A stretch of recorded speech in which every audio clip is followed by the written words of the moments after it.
Parliamentarism comes from Britain. Britain can once again set an example of putting democracy into practice.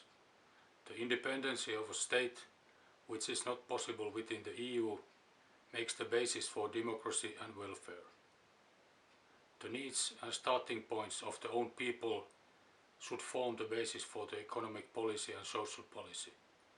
This is not possible within the EU. Outside it is. The fundamental idea of democracy is that power belongs to the people. There is no such thing as the European people. The democratization of the EU is the same kind of utopia as the democratization of the Soviet Union. It won't happen.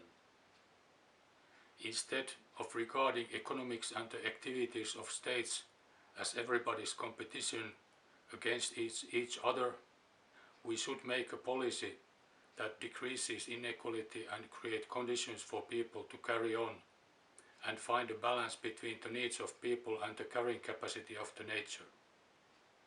The policy that is directed by the EU means a race towards the bottom. A change of course is possible only outside the EU. The European Union is an oligarch and undemocratic system.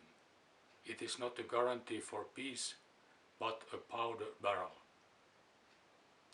Responsibility and power belong together.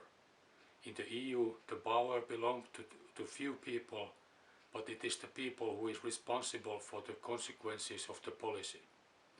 This is unsustainable. We have a responsibility to the coming generations too. We must not bind them to EU state.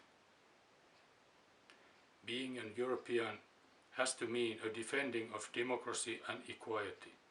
The building of an EU state leads us towards even more oligarchy and inequality. Nobody will be left alone when we are standing outside the EU. The world, Europe, and all of us need more true international cooperation. Thus you are able to take part in cooperation only if you manage yourself. From this angle too, EU is a problem, not a solution. The Brexit is the most important decision for democracy and welfare in this millennia. It also makes our own change of course easier. Brexit will be followed by Sexit. Suomi, Finland out of the EU.